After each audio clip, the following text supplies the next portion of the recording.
fight is in full swing. The monster with a chainsaw is diligently fighting with the monk, which surpasses him in strength.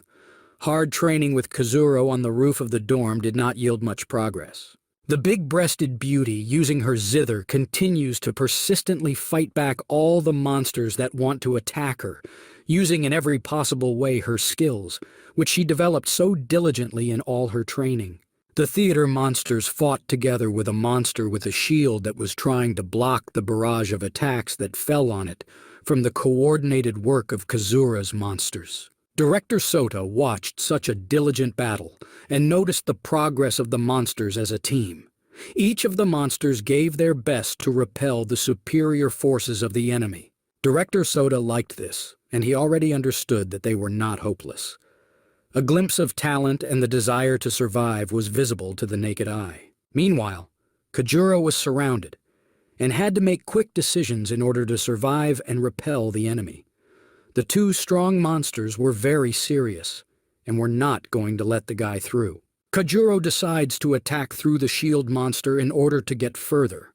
The shield can also serve to benefit the enemy if you skillfully take advantage of the moment, Kazuro thought, and without a shadow of a doubt, he rushed into battle. Meanwhile, Director Sota, noticing that Kajuro is beginning to correctly assess the situation and chose a weaker target, decides to call on his monster archer to stop the guy.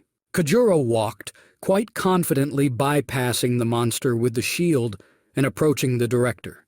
He was very focused and notices that the director is calling another monster to stop the boy. Kazuro, using his sword abilities, repels the archer's attack and breaks the arrow. His quick and precise movements with the sword allowed him to avoid wounds and give him a chance to win the duel. The director stood completely alone, and having hidden his monster archer back, put his hands behind his back, as if he was not at all afraid of Kajuro's attack. Kazuro decides to use his bloody eye to cast an immobilization curse on the director, and thereby win. This plan was simply ideal, Kazuro thought in the heat of battle, but the director was ready for anything and understood what Kajuro was capable of and what monsters he had. He begins to summon his monster with the same characteristics as Kajuro's to counteract the curses. The monster, standing behind the director, hugged him tenderly, as if showing that he would not let him go anywhere. Sauda, in turn, was a little tense, since the monster was a little obscene and humorous. Kajuro, seeing such a monster, did not immediately understand what the problem was and why the curse did not work.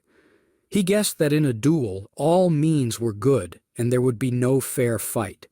In the confrontation with the captain of the Absorbers, Kento, this will definitely need to be introduced. Meanwhile, behind the thoughtful Kazuro, a monster with a shield appeared that wanted to attack the boy and take him out of the fight. But the pumped-up feelings and abilities of a swordsman, which were obtained when using the blade, immediately gave the command to attack. He quickly jumped away and avoided being hit by the monster's shield. Quick movements and concentration on the battle allowed the boy to sense everything on the battlefield. It will be difficult to take him by surprise. The sudden attack of arrows from the side was very dangerous, and Kajuro's senses were able to detect it late. He was already beginning to think that he would not have time to repel them and would fall under attack. But suddenly a monster with a chainsaw comes to the rescue, successfully repelling the attack and saving the boy. His feelings also became aggravated due to such persistent and difficult training. Kazuro was very worried that he could have been seriously injured, and if not for the monster with the chainsaw, that all his efforts would have been in vain. In a battle with more formidable opponents, this would be fatal. Kazuro began to think that he needed to train more. Director Sota, standing with his bloody monster, began to reason out loud and say that the boy had become more collected, but he lacked practice in battles. The bloody monster notices that the boy's movements are very fast and are able to heal from many attacks. Such talent cannot be buried, but must be developed more persistently and diligently. The monster was greatly impressed by the boy's efforts and began to pat his owner on the shoulder and say that this was the most worthy student he had ever had. The director winced a little at the sudden praise and actions of his servant. Suda orders his monster to go and train the guy if he's impressed him so much. If there is even more progress, then the confidence in his victory against strong opponents will become much higher. While Kajuro was recovering from the attacks of the archer and the attacks of the other monsters, that bloody monster that had been talking so fervently to Director Soda appeared behind him. The monster began to shout that now he would attack from behind. Kajuro dodged as best he could from the attack and attacks of the monsters in his direction, which already began to lose concentration and slow down the pace of the battle a little. The bloody monster, laughing loudly, delivers a strong blow that throws Kazuro into the sky. The monster's body begins to release a strong stream of red mist, which is capable of creating any weapon and causing damage to them. The gaze of the many-eyed monster exuded admiration and a desire to fight with a capable warrior. Kazuro, while in flight, sees how a bloody monster created many daggers from his fog and launched them at him. The boy placed a block so that the sharp daggers would not hit anything important. He was all cut up by the fast and sharp daggers that rushed near him. They only caused scratches, but it was painful. In a real battle, there wouldn't be a living thing left of him, Kazuro thought. After numerous wounds, the boy began to fall, feeling that he was already exhausted and tired enough. The monster of the bride was watching what was happening and could not allow something terrible to happen to her lover. Seeing Kajuro falling, she hurried to help him. Having made it in time, Kazuro lands in the arms of the bride and, lying in her arms, loses consciousness. He no longer had any strength left from such a hard workout. It was already dark outside and it was quite late. The stars shone in the clear sky and the moon shone very brightly. Director Soda sat on the ground and enjoyed the silence, waiting for the boy to come to his senses. He smoked cigarettes and was very calm. Kajuro began to show signs that his condition had stabilized and he had come to his senses. Having come to his senses, Kazuro sees his teacher, who smilingly says that the boy did very well in training and showed everything he was taught. Kajuro was glad that he was able to cope with the tasks of the teacher and deserved praise. Principal Soda said that Kajuro is a worthy student and is capable of handling many challenges that come his way. Kajuro, to celebrate, asked his mentor if he could now fight the commander of the absorbers, Kento. The director, calmly smoking his cigarette, said that there was no need to rush so much and that he needed to practice more until he was finally convinced of his student's abilities. Kazuro, hearing his mentor's words, wilted a little, but understood that this would be a real fight and one mistake could lead to death. The risk must be justified, and training must strengthen the body and soul. Suddenly the boy remembered how Sarah talked about ancient battles, where their director took part and became very famous in the battles. Hearing Kajuro's words, Director Soda seemed to feel intense pain and shuddered. While he was remembering with horror those moments that flashed before his eyes, the cigarette on his lips smoldered towards the filter and burned the director's lip. In pain, Mentor Soda immediately dropped it to the ground and cried out in pain. A little nervous, the director didn't really want to tell the boy about the times when he was a fierce warrior and followed any orders. Rubbing his lip, Soda said that many stories were made up and were not at all like what actually happened. Old Man Soda sadly recalled those events for which he has to pay to this day. Everything was set up and the damned state used them to destroy an entire settlement. Kazuro, hearing that Director Soda participated in the destruction of his village, became a little tense. He understood that all this was at the will of the country, which so greedily wanted to seize the territory of the holy city. With a very displeased face, he continued to listen to his mentor's story and try to maintain composure so as not to commit stupid things. Director Soda closed his eyes and with great regret began to tell how in those days he was a simple detachment commander and he was sent to destroy the city with other troops. According to information that was transferred from the administration in the village, everyone was very hostile, and in order to prevent further conflicts, the state ordered the destruction of the village. Kazuro, clenching his fist and realizing that it was about his home village in which his mother died. It was very painful for him to listen to this story, but it was only to gain purpose and desire for revenge. Sauda was also very unhappy that he had a hand in such a terrible act. He was tormented by his conscience and the realization that he had been taken advantage of in a very vile way by forcing him to kill innocent people. He recalled how those who were captured were treated very cruelly. They were taken to a colony and forced to work for pennies. There was little food and many were starving. Everything was very terrible and bad. Kazuro, unable to resist, hit the stone with all his strength with his fist, on which he came to his senses.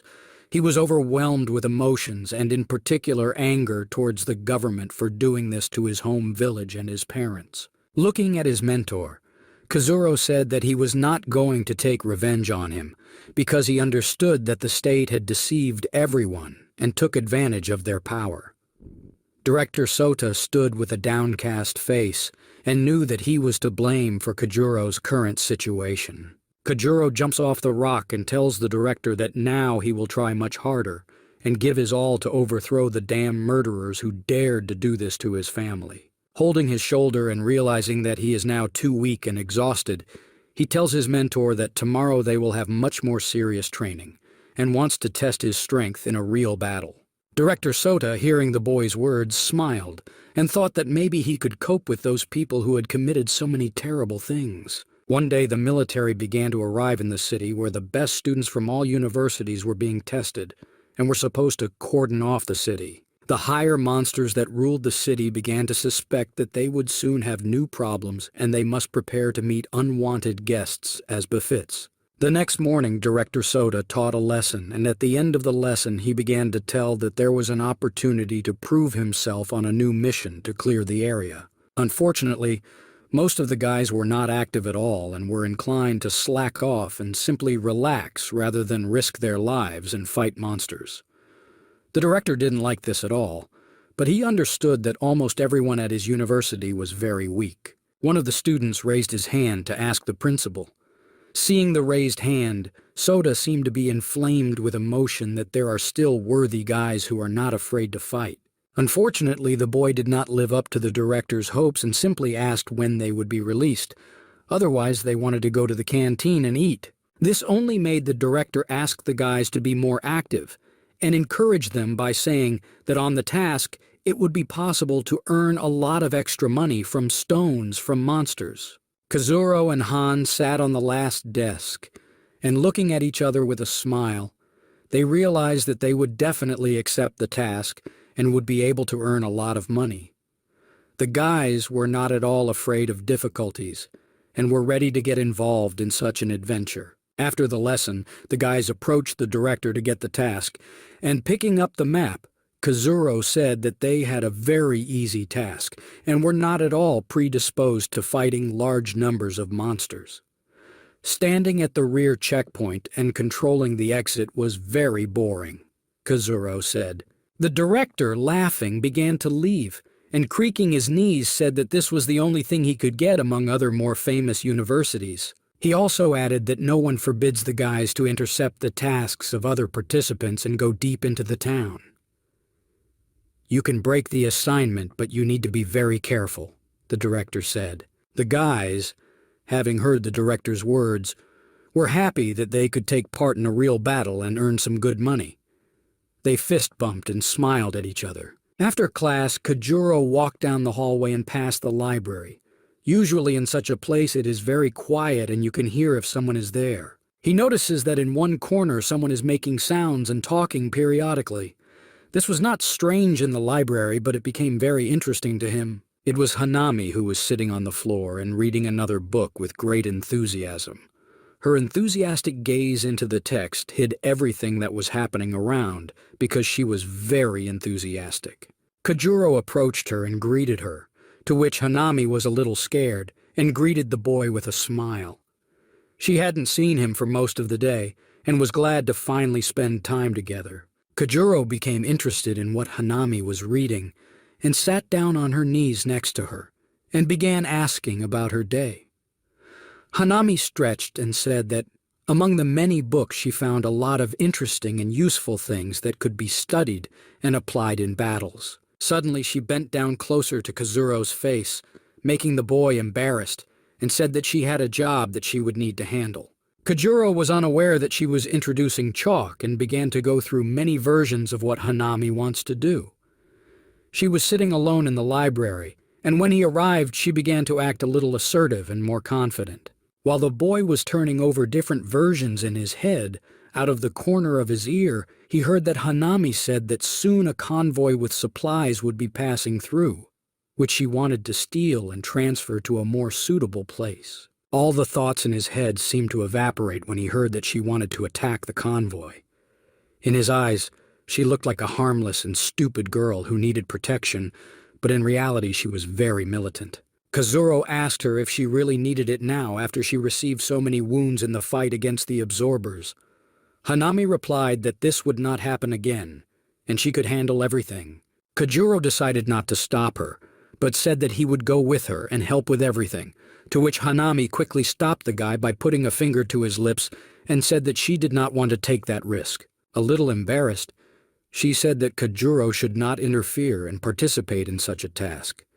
If he is noticed, he will have problems, and there will be many difficulties in the future. She didn't want to expose such a dear person. She quickly gathered herself and, picking up the book, began to show Kajuro that she had found a very useful textbook that would help her learn new skills and become even stronger, so that he would not worry. It was a book of increasing the abilities and magical power of a caster. Skills were divided into 3 types and included an attacking style, a defensive style, and healing magic. The most advanced absorbers had the ability to create barriers and block monsters, as if putting them in cages. Such abilities make it possible to greatly improve the characteristics of the absorber. Kajuro said that this is very difficult to learn, and only a few of the hundreds of masters are able to harness such magic.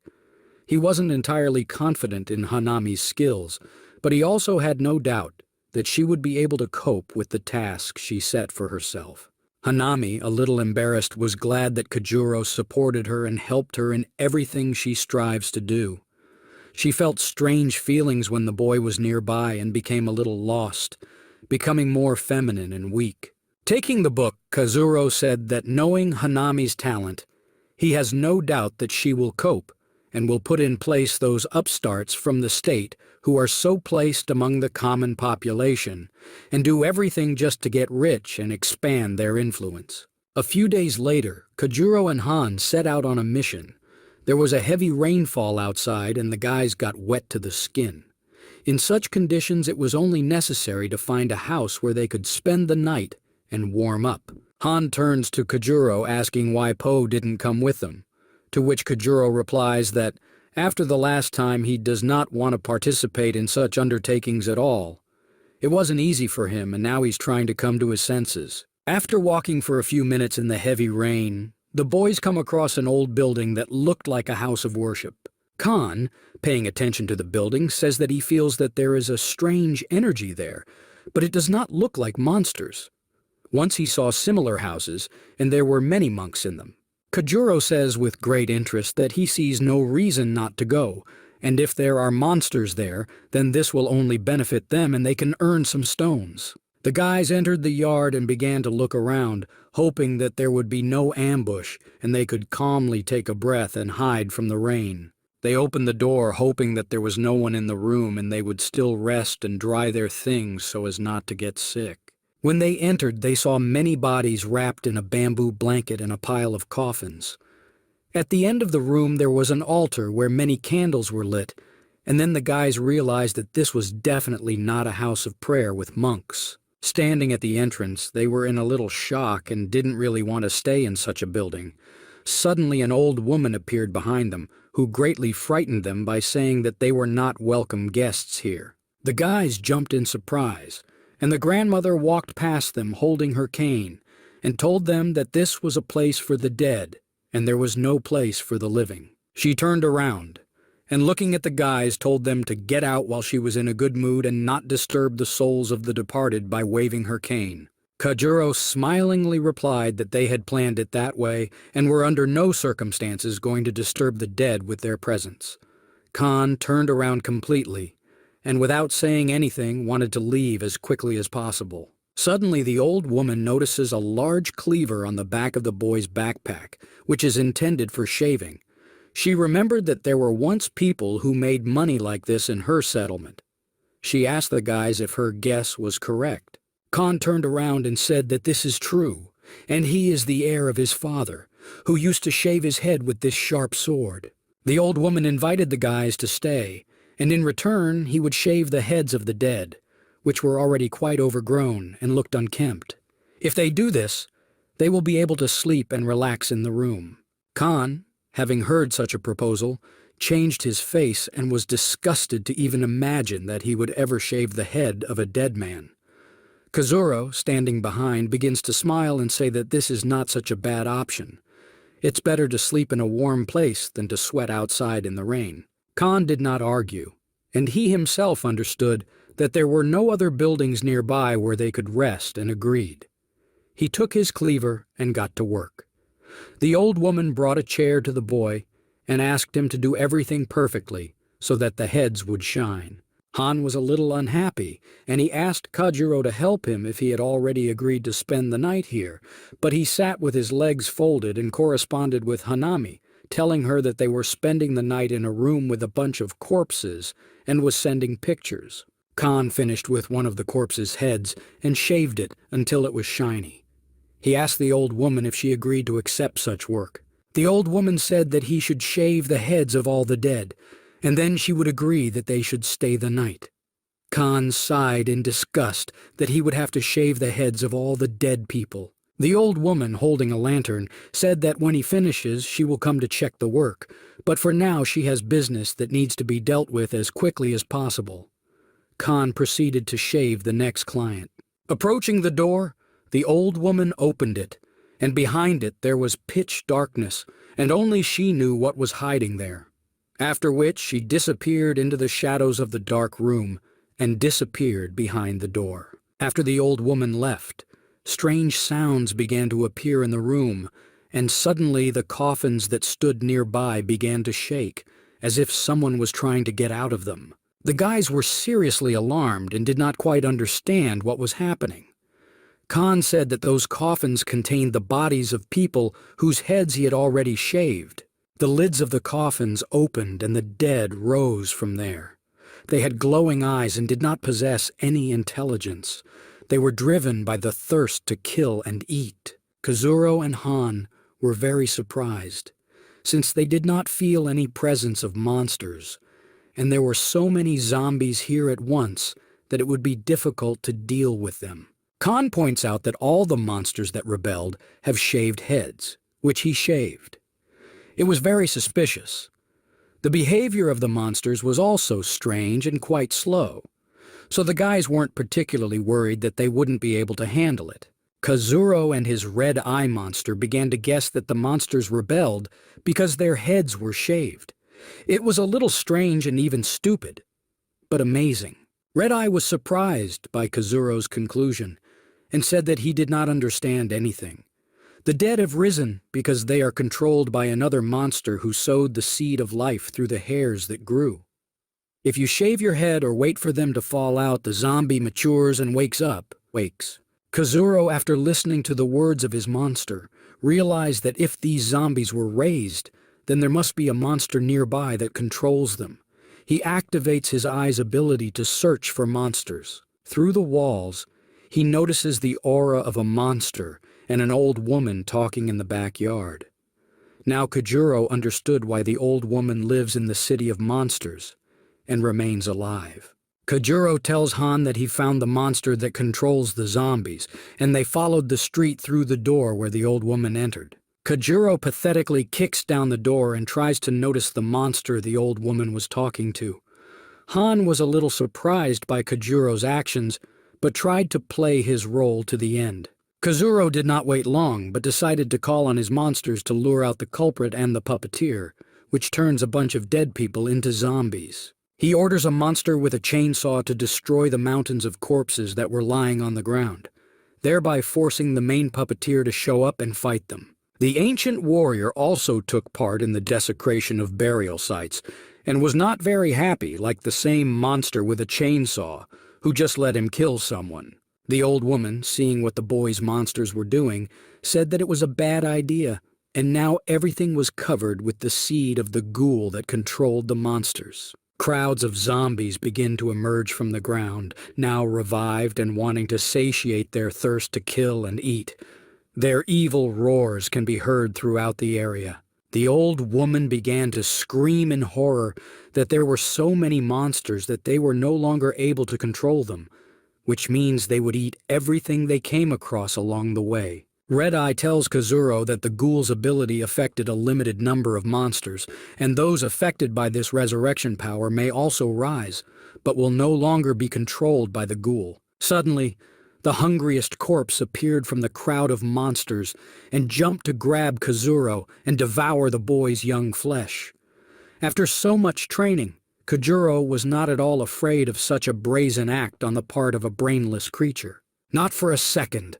Without hesitation, he cuts the monster in half with his sword and does not show any emotion, as if this is how it should be. Red Eye screams at the boy to avoid getting the monster's blood on him. Kazuro barely has time to dodge and glances at the green liquid that flew past his face. Having fallen to the ground, it began to corrode everything it touched. Red Eye said that these corpses have acidic blood, which is very strong and corrodes everything. Meanwhile, there were more and more monsters, and they gradually began to surround our guys. Kazuro and Han began to look around and think about how to get out of this situation. The monsters did not stand aside and gradually showed aggression in the form of attacks. The guys successfully fought back, but they understood that they could not stand it for so long, and they had to look for the main monster who controls the entire horde of zombies. The guys decide to split up and find the puppeteer who is hiding somewhere nearby. Khan jumps onto the roof of the building to look around. The zombies are completely unable to keep up with his rapid movements over their heads and only have time to realize that they have missed their prey. Having climbed onto the roof, Han sees that there is also a crowd of zombies behind the wall, which is moving towards them and emitting an acrid green mist, which has similar properties to their blood. Khan was a little confused and didn't know what to do. Seeing such a crowd of monsters, he was a little scared, but told Kajuro that they didn't have much time left.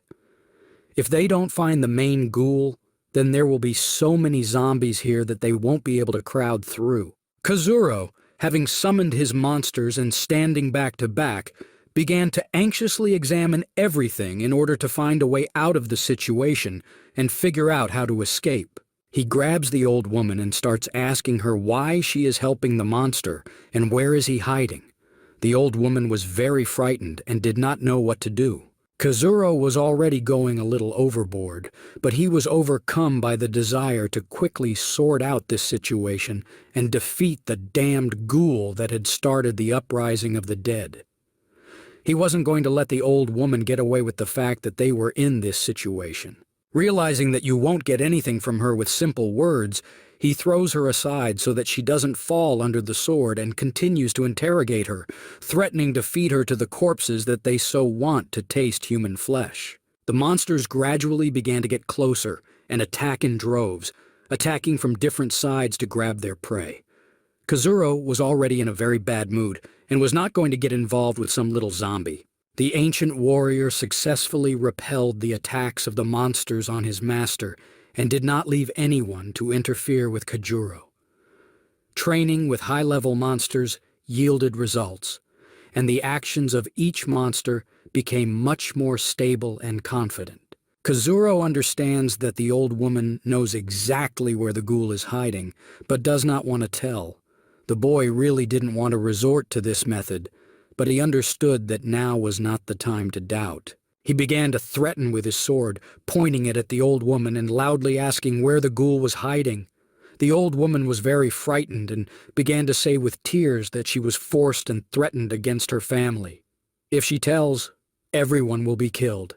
Kajuro, putting the sword even closer, loudly said that she now has no choice. If she wants to save herself and her family, she must tell everything she knows. After thinking a little, the old woman gave up and pointed her finger at the old building where the ghoul was located. Kazuro added that he would save everyone and no one else would force people to serve against their will. Meanwhile, the flow of zombies only intensified, and they came from all the cracks. It will be very difficult to get through such a crowd.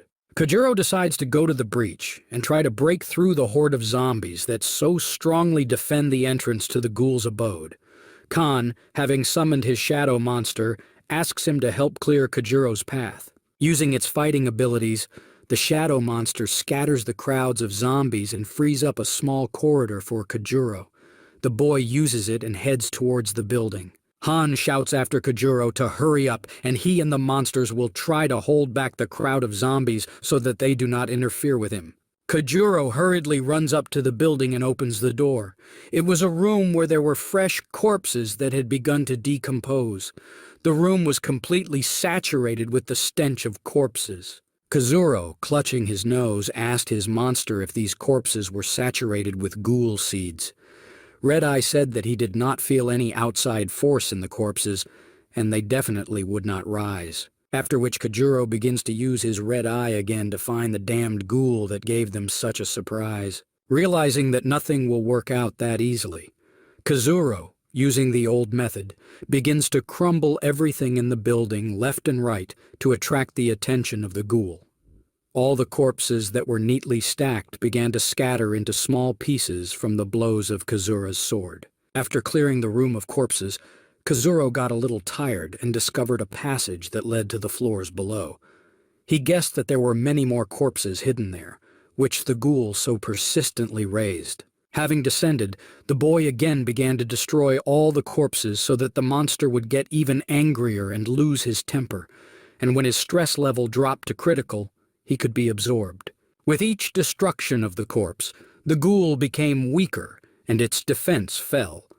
The corpses from the sharp sword scattered into pieces and thereby helped to catch the monster. Kojuro notices that the ghoul has already weakened enough that he can soon be summoned to be absorbed thanks to his ability to form contracts. Meanwhile, the ghoul sat in his cave and felt his dolls being destroyed one by one.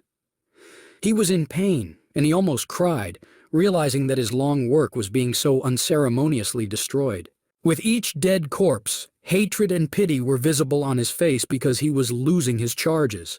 The ghoul screamed with anger and wanted to take it out on someone. Behind him stood the grandson of that old woman, whom he had captured so that the old woman would obey him.